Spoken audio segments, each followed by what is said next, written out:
Ancient leadership can teach us in various ways. Ancient Greek texts, starting from Homer, provide a multitude of examples of good or bad leadership and problematize crucial issues related to leadership, power, and authority. The relationship between leaders and followers, the connection between leadership and constitution, the importance of competent leadership in crisis situations, the risks and ambiguities of leadership. It is reasonable to inquire whether the study of ancient leadership can have an impact beyond university classrooms and exert a positive influence on educating future leaders.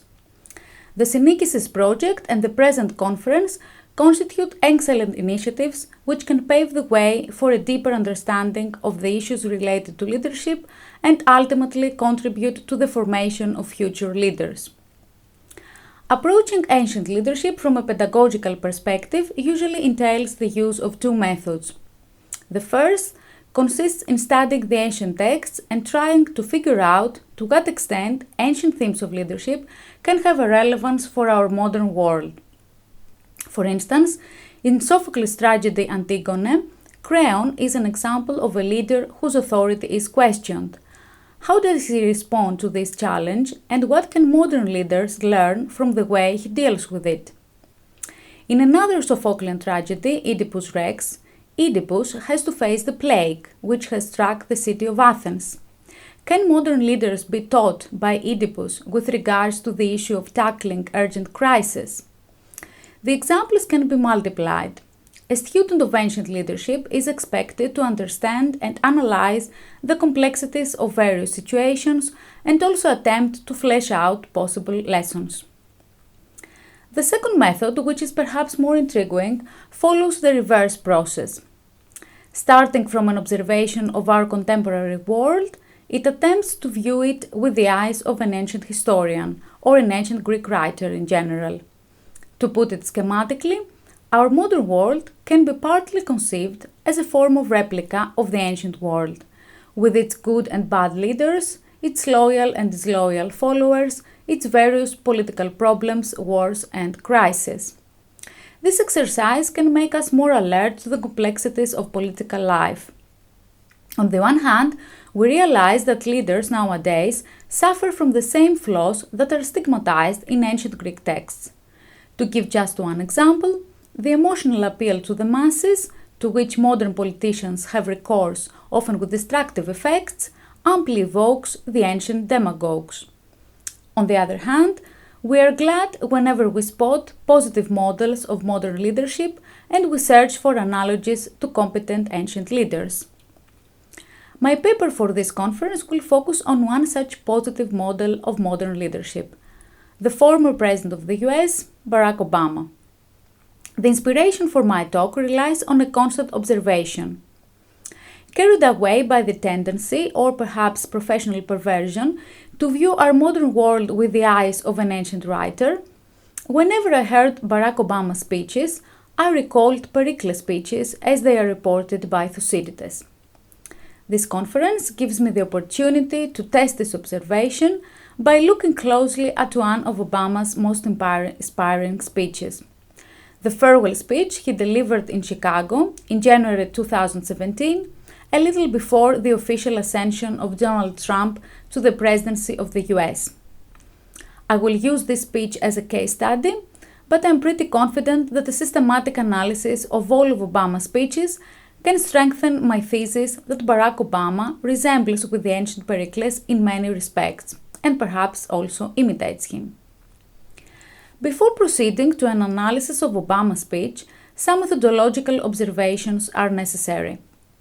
Is it legitimate to compare modern America with classical Athens and Barack Obama with the ancient Pericles?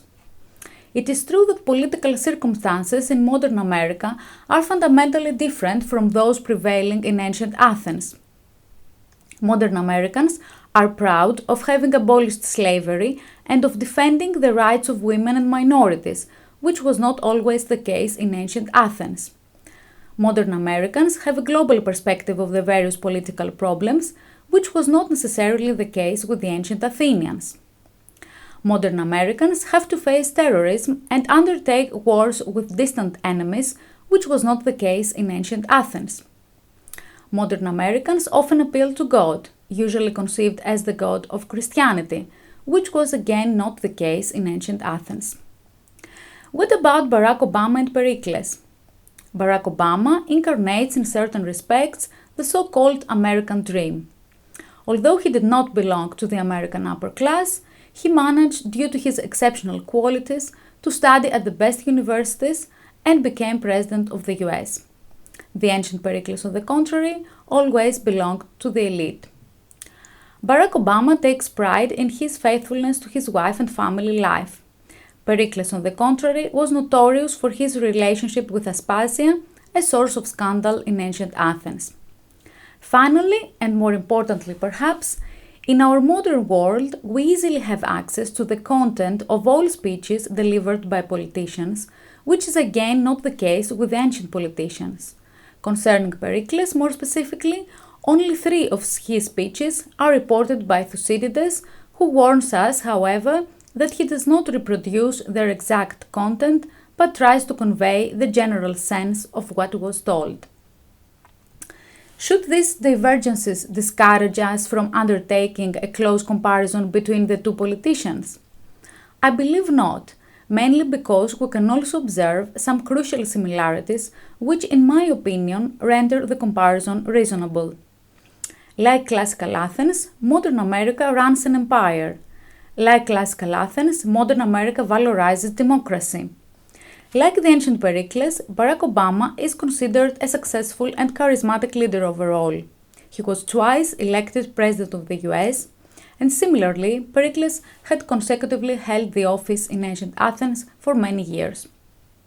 Consequently, I would like to suggest Barack Obama's and Pericles' speeches can be studied as models testifying to the ways in which charismatic leaders successfully run their empires. In what follows, I will show that Obama's farewell speech in Chicago bears remarkable resemblances to 2 of Pericles' speeches. The famous funeral oration, delivered at the beginning of the Peloponnesian War in 430 BC, and his last speech, delivered in 429 BC after the plague and shortly before his death, in which he tries to counter the objections of his fellow Athenians who accuse him of inciting them to war with the Spartans. Both these speeches may have some relevance to modern America. The funeral oration represents a celebration of democracy containing many elements which can be exploited even in a modern democratic discourse. Pericles' last speech also offers apt grounds for comparison with modern political circumstances, since in the course of this speech he is compelled to justify and defend his policies. Similarly, Barack Obama, in his farewell speech, feels obliged to offer an assessment of his previous accomplishments, to defend his political choices, and to counter possible objections. Let us now take a closer look at the structure of Obama's speech. Obama opens his speech somewhat autobiographically, talking about his early years in Chicago, a technique which obviously enhances the sense of proximity to his audience.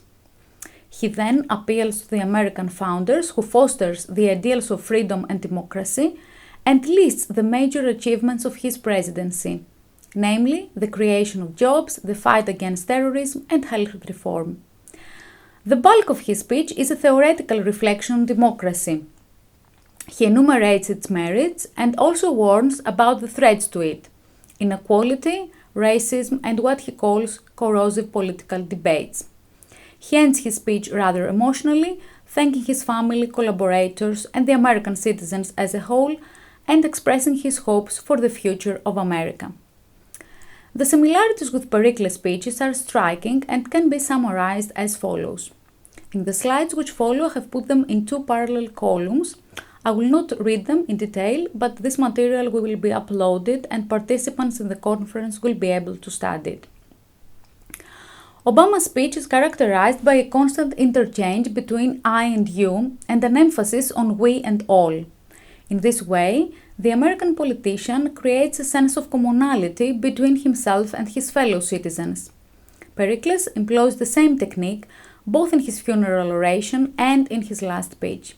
In this way, the two politicians attempt to mitigate the gap between leaders and followers. To this end, they also both valorize the lower classes and express their belief in the capacity of poor people to improve their condition. I would also be tempted to read Obama's expression about our founding creed to embrace all, not just one, as an adaptation of Pericles' assertion that all of you enjoy the benefits from our empire. Both Obama and Pericles emphasize equality before the law and underline the ideals of liberty and happiness. Both Obama and Pericles appear proud of their tradition in democracy. Both Obama and Pericles appeal to their ancestors, situate themselves in a chain of a glorious tradition, and also encourage their fellow citizens to preserve the acquisitions of those ancestors. Both Obama and Pericles emphasize the exceptional character of their nation and city-states respectively, and use comparatives or superlatives to describe it. Both Obama and Pericles elaborate on toil. Obama often talks about the sweat, toil, and hard work of the American people, and Pericles also mentions the toil the Athenians continuously undertake. Both Obama and Pericles consider love for the nation important. Both politicians valorize rationality and have faith in reason and common sense. Both politicians stigmatize intolerance. Both of them conceive of their fellow citizens as bold and prone to innovation. Both of them encourage their fellow citizens not to take their achievements for granted and to strive hard to preserve them. Both of them valorize the idea of the citizen and stress the importance of the close interconnection between citizen and state. Both of them appear receptive to criticism and try with reasonable arguments to tackle objections and justify their political choices. Finally, both of them encourage their fellow citizens to think self-critically and not to constantly blame their leaders. What can these similarities tell us? One could view them as incidental and assume that there is a kind of accidental intertextuality of situations and characters. A rigorous reception study would additionally require an examination of Obama's biographies in order to discover whether he has read Thucydides himself or has attended a course on this author or ancient leadership in general. But perhaps this is not so necessary. Barack Obama has a good knowledge of ancient Greek civilization, as is amply proved by the speech he delivered in Athens in November 2016. In this speech, he states, "Our hearts have been moved by the tragedies of Aeschylus and Euripides. Our minds have been opened by the histories of Herodotus and Thucydides. Our understanding of the world and our place in it has been expanded by Socrates and Aristotle." In the same speech, he also quotes Pericles' funeral oration. But Pericles explained our constitution favors the many instead of the few. This is why it is called a democracy. It would thus be not too far-fetched to concede that the American politician consciously adapts the Periclean rhetoric. I would even go a step further. Barack Obama seems to conceive of the American democracy as an advanced and improved version of the Athenian democracy. He can perfectly exploit the Periclean rhetoric while at the same time taking some distance from it. For example, while Pericles constantly elaborates on Athens' power, Barack Obama does not dwell very much on the power of America and even states that he is not an advocate of the doctrine might is right. To conclude, I think that part of Obama's success lies in his thoughtful and fruitful application of the lessons of ancient leadership on how to successfully run an empire. The re-elaboration of the Periclean rhetoric constitutes lively proof of the timely nature of ancient leadership and can thus convey an optimistic message on the necessity, importance, and positive practical consequences of its study. Thank you for your attention.